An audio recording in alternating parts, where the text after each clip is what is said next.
Hi, this is Bruce Kulick. You remember me from KISS, current glam funk guitarist. You're on BackstageAccess.com, where the real show begins. I'm Dee Haley with BackstageAccess.com, and I'm talking with Bruce Kulick, currently in Grand Funk Railroad and formerly from KISS. Bruce is getting ready to release his third solo album, BK3, and thanks, Bruce, for taking the time to talk with us today. Now, your new solo project, BK3, it was 6 years in the making, and you've been with Grand Funk for 9, so how in the world did you find the time to put that together while you were touring with GFR? Yeah, it's hard. I mean, fortunately, Grand Funk just takes up, I would say, a third of my year. But then I do things like I'm a counselor with the Rock and Roll Fantasy Camps. I'll go off and do some of my own clinic performances. Sometimes I go to Europe or I go to Australia or South America and perform with bands I pick up there. Sometimes I'll gig with Eric Singer as ESP, Eric Singer Project. So it is hard, and that's part of why the record took so long. Was all the scheduling with everything I do that keeps my career moving, you know. But in a way, it was a positive too, because you were able to revisit things like 6 months later and go like, is that still as good as we thought? You know, well, maybe we need something different, or that is a keeper. Let's move on, you know. So in a way, it had a positive side to it. Right. Now, you just mentioned that Rock and Roll Fantasy Camp, and I think one just ended last month. You've done several of those. How did you get involved with that? I've probably done about a dozen of them. Well, they started with Jack Blades at the time was involved from Night Ranger and Damn Yankees, and he knew I'd be good to be a counselor, and I was fascinated with the whole concept. I have to admit that the whole idea of taking people from any walk of life who have some musical ability or amazing musical ability or absolutely none, and throwing them in a camper band situation with talented counselors to guide them, who are all notable in the industry, and then have these like really superstar guests come in to see them play or sit in with them. I mean, you know, can you imagine the thrill of Steven Tyler walking into your, rehearsal room after you've worked up a kind of funky Aerosmith version of Helter Skelter, which, by the way, Aerosmith used to do. That was about all my band could play. Aerosmith songs are a little hard, okay? You know what I mean? Understood. So we went with the Helter Skelter cover.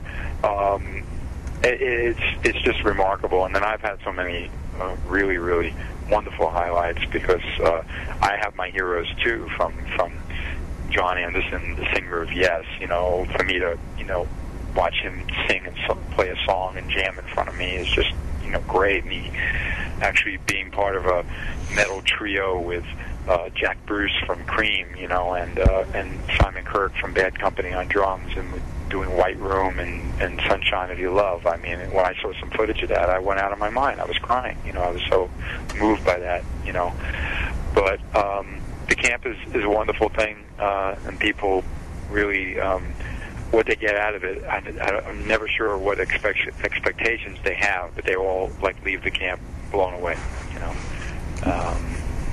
When's the next one? Great thing.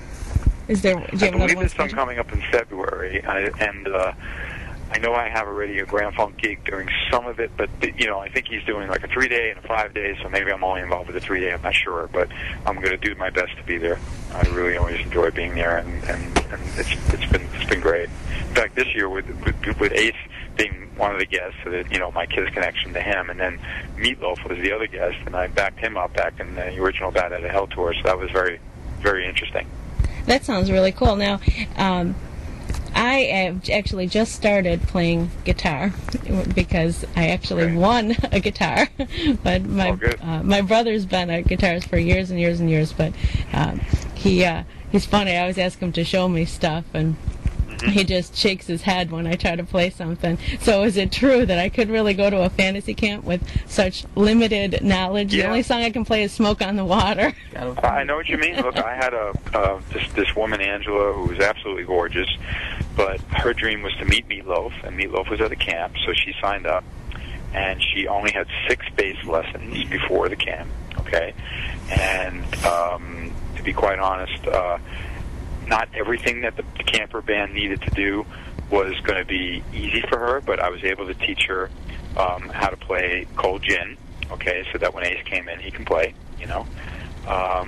and you know, she had the time of her life. So yes. That's excellent. And my brother, as I mentioned, he's a bit of a guitar aficionado, and he always asks me things like, pickups and this and that. Whenever I tell him I'm talking to different musicians. So I have a couple of questions, if you don't mind, regarding your guitars. And one would be, sure. What do you use? Is it any different what you use on the road as opposed to in the studio? Because even when I heard your latest release, which thank you for sending that so that I could do the review, I noticed a lot of different layering on the guitars, and because I've done production work, but I'm not a musician. I'm just a producer, which is a big difference. But it sounds, I haven't seen you performing your BK3, obviously, so I don't know if there's much of a difference live, but do you use different stuff? When it comes to gear, I mean, I'm very particular about certain things. First of all, in the studio, since hopefully you're driving yourself and you're not really traveling somewhere, I'll use, I have a favorite Les Paul, but unfortunately, it really is an expensive instrument, so I prefer it not going on the road. Do I have something that sounds close enough to take on the road? Yeah.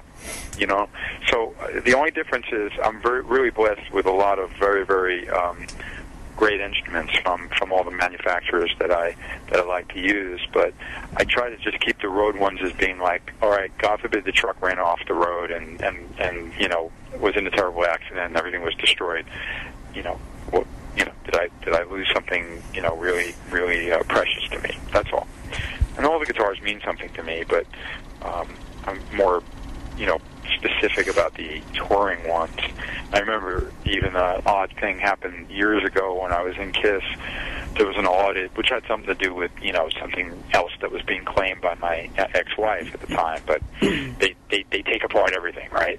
So he's going, well, why are you claiming all these guitars? And then, fortunately, there was this fantastic article I did in RIP magazine talking about what I just mentioned, that there are certain guitars that are rare and sound great, and they're really better for the studio, and then there's the guitars that will sound good enough for the road, and that's where they belong, because you don't want to take a $10,000 instrument on the road, and because of that, they couldn't, you get what I mean, they couldn't really argue with my guitar expenses for my yearly taxes. Which makes sense. Now, do you use do you find that you get the same sound per se? You said good enough for the road. Do you try to use the same type of pickups for that sound? Strings? What's your secret? Yeah, I'm consistent with my string company, and a lot of the guitars have a similar company's guitar strings. Yeah. What kind do you use? I mean, pickups, rather. Yeah, I use SIT strings I like, and a lot of my guitars are loaded with Seymour Duncan pickups. I usually stay very specific with Marshall amps, because I love them. In the studio, I'll use Marshalls and others, you know what I mean? But absolutely, Now, I keep it pretty consistent, and it's usually ESP guitars, Gibson guitars, and I also play some Paul Reed Smith guitars. Excellent.